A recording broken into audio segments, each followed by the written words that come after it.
Tax File. I am your host, Lawe Bala Hassan, and I'm excited to guide you through another insightful episode. We begin with the latest tax headlines, giving you a clear sense of what's new and what matters. Our Did You Know segment follows where we share eye-opening tax tips and interesting facts you may not have heard before. Then it's time for our Vox Pop. We step outside the studio to listen to everyday voices and real perspectives from the public. After that, we break things down in the knowledge zone, helping you understand the issues behind those opinions. Our Professional Insight segment also brings expert explanations that simplify complex tax topics. And to wrap the sequence, What's on the Net spotlights your comments, questions, and reactions from across our online platforms. There's so much ahead. Let's jump right in.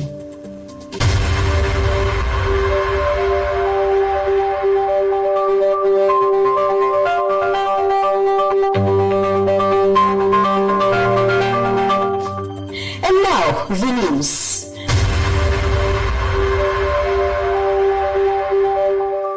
The Nigeria Revenue Service, NRS, formerly Federal Inland Revenue Service, FIRS, says Nigeria's new tax laws are built to enhance economic competitiveness, attract fresh investment, and support long-term fiscal stability. The agency also clarified that 4% development levy on imported goods is not a new tax, but a streamlined consolidation of several existing charges. Aisha Beg Ado reports. According to the NRS, the levy replaces multiple fragmented payments, including the tertiary education tax, NIDDA levy, NASENI levy, and the Police Trust Fund levy, thereby reducing compliance costs for businesses and putting an end to numerous overlapping levies imposed by different agencies. The reforms also shield small businesses and non-resident companies from the charge, ensuring that the most vulnerable enterprises are not burdened. Analysts say the simplified levy structure sends a strong signal that Nigeria is moving towards a more coordinated, transparent, and investor-friendly tax environment.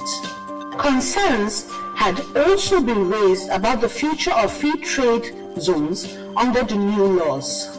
But the NRS clarified that the long-standing tax-exempt status of FTZ operators remain intact. The reforms, it says, simply introduce clearer operational guidelines to strengthen governance and preserve the zone's original purpose.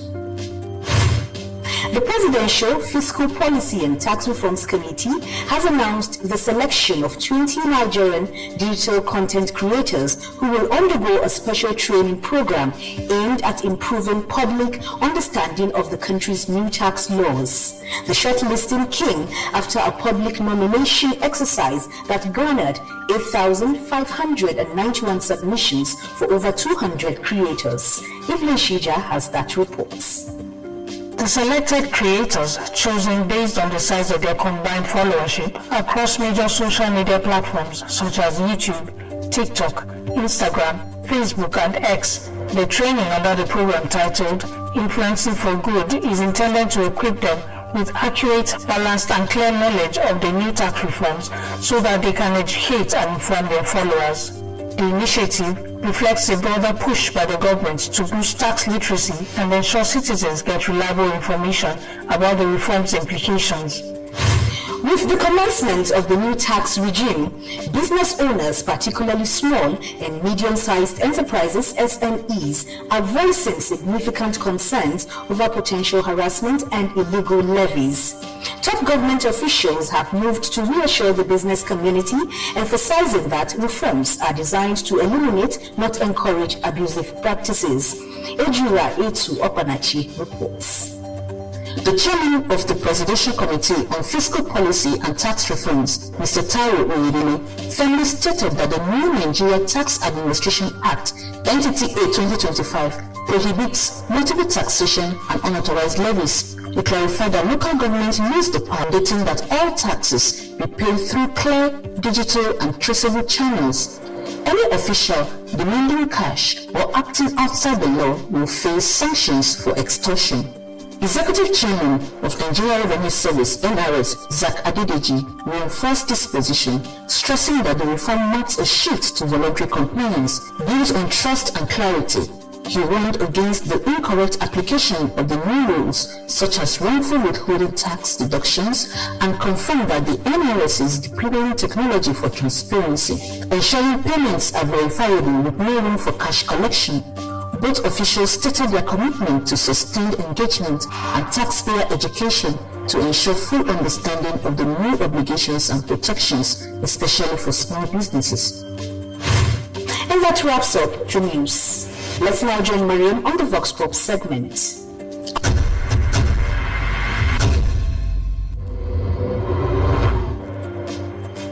Hello and welcome to the segment. My name is Mariam Juldi Adura, and today we're at the Unity Roundabout in Yola. We will be finding out what happens to a company that fails to keep the proper records under the new tax law. Come. Under the new tax law, what are the penalties if a company fails to keep proper records? If a company fails to keep proper records under the new tax law, effective January 2026, there's a penalty of 50,000 naira. And to avoid these penalties, companies should ensure they keep proper and up-to-date records. Okay, so is this irrespective of companies who are exempt from paying taxes? Yes, this is irrespective of companies who are exempted from paying taxes. Small companies will not be required to pay taxes going into 2026. But they will need to keep their proper... Oh, absolutely. They will need to keep proper records and file for their taxes. Any company that fails to keep proper records will be charged administrative penalty of 50,000 naira. The new tax law stated that starting from 2026, any company that fails to keep proper book will face a penalty of 50,000 naira. Under the new tax law, effective 2026, any company who fails to keep proper book record is liable to pay an administrative penalty of 50,000 naira. Whether that company is exempted from paying tax or not is expected to file returns and keep proper book record. If not, they will be penalized. What happens to a company who fails to keep the proper records under the new tax law? Records are meant to be kept by companies in a manner where it's easily accessible for filing and assessment. However, if those records are not kept, then it's tantamount to breach. There is an administrative fine of 50,000 naira, among other penalties. And you also risk higher chances of audits, which would have much greater scrutiny of your... Fails to keep proper records should pay a penalty of 50,000 naira, either small or large company. So that it helps them to do their annual returns. Any company who fails to keep books records under the new tax law 2026 must pay a penalty, administrative penalty of 50,000 naira. And under the new tax law, and to avoid these consequences, companies must prioritize in maintaining accurate and up-to-date financial records.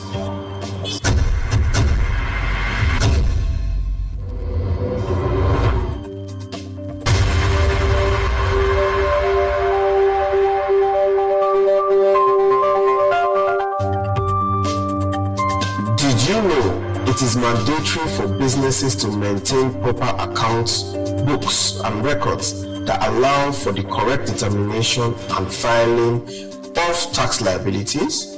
For more information, visit www.nrs.gov.ng. Ashu Abe takes us on the Knowledge Zone.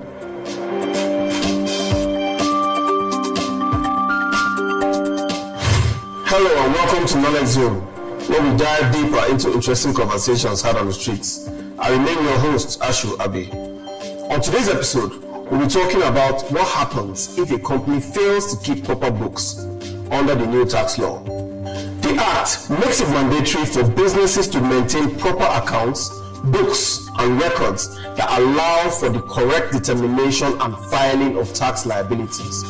If a company fails to keep such books or provide them when requested by the relevant tax authority, it will incur an administrative penalty. For companies specifically, the penalty for failure to keep proper books is 50,000 naira, reflecting a higher compliance expectation for corporate entities compared to individual taxpayers. This requirement and its associated penalty are intended to ensure that the tax authorities can verify tax positions and assess liabilities accurately. Failure to comply hinders transparency and can delay audits or assessments. Therefore, small businesses and large corporations alike must implement reliable record-keeping systems to avoid these fines and to support accurate tax filing under the new law. Over to you, Lorraine.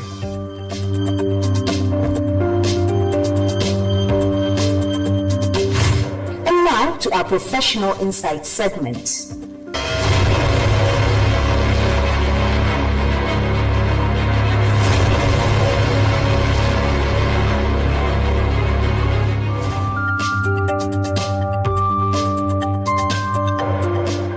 Well, there's been some concerns, and when for every new thing, definitely there's going to be some level of concern. They say one thing that is constant in life is change.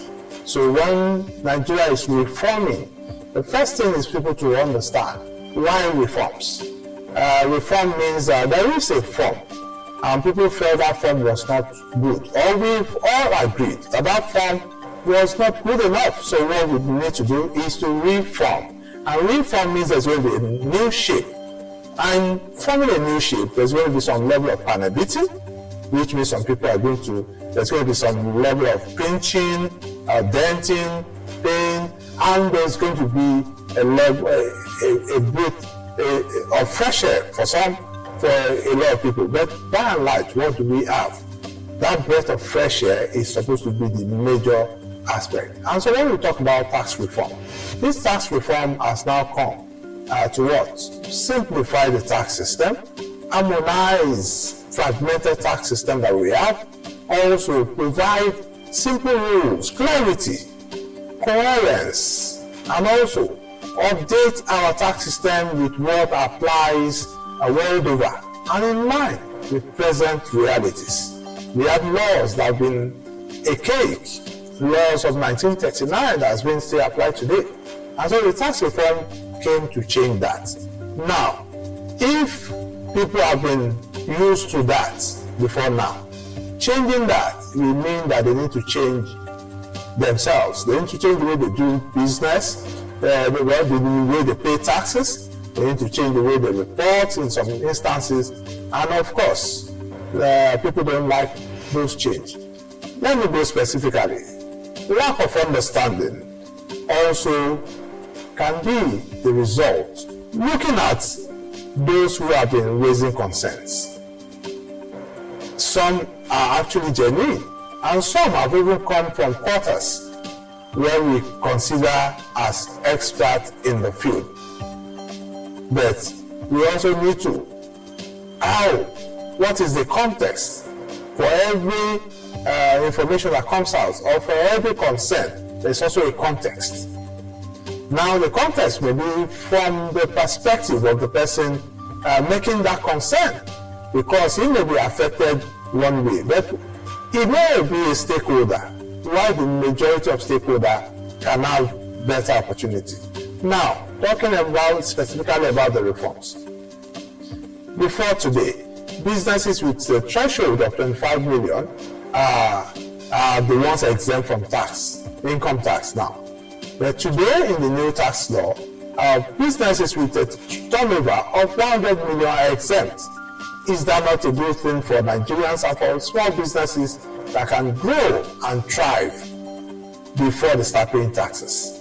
Now, looking at the personal income, incomes of the taxable taxable income of 800,000 naira, which may probably be from an income of about 1.2 to 1.3 million, has to pay tax at 0%. And this is a good thing to reduce the tax burdens for Nigeria. We want to tax prosperity and not poverty. We want to tax the fruit and not the seed. And of course, for people who have been making so much fruits and little have been taxed over time, and now they may have to provide more, or they may have to be taxed a bit more for those who are in penury and poverty to be able to breathe. So they may raise some concern. So for me, and by and large, I think Nigerians should understand that the majority of Nigerians will benefit more in this tax reform.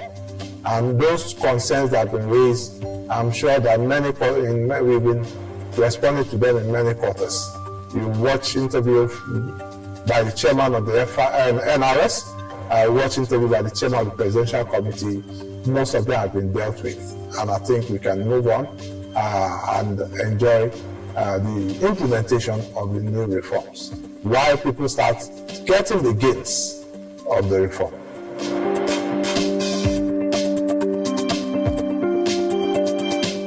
Naturally, in taxation, we have obligations and rights. And so corporate entities definitely need to be more, to look at how to make their reporting better to ensure that they do not fall short of the law.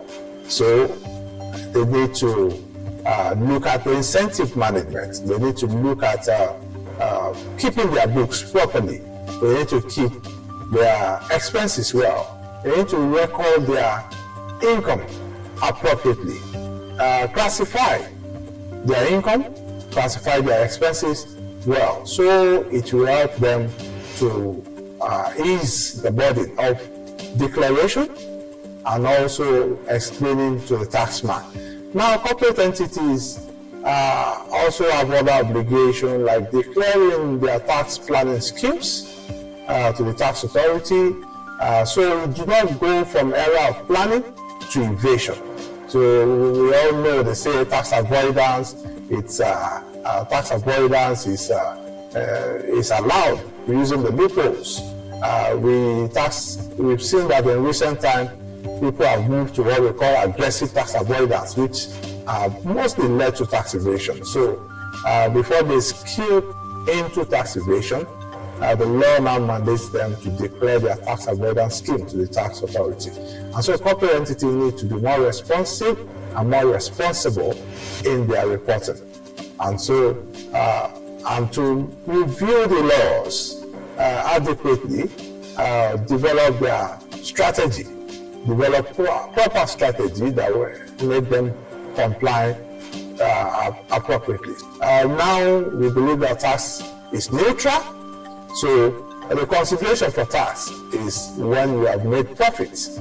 So when you make such profit, corporate entities should know that now they will pay tax. Now they should also consider those ease that the law has brought to them. The exemption of minimum tax. Now corporate entities need to know that now when they make a loss, they don't need to pay minimum tax.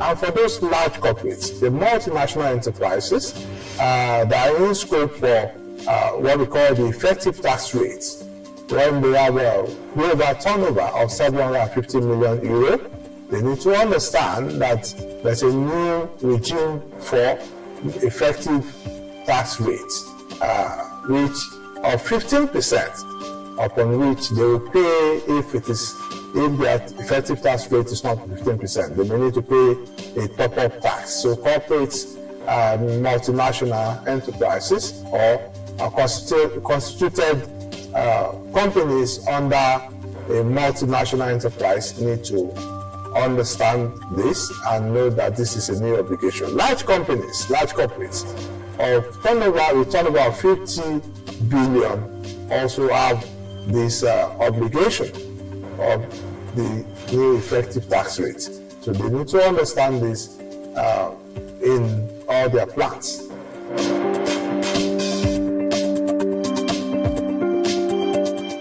So tax incentive, of course, there may be a reduction in tax burden for a tax.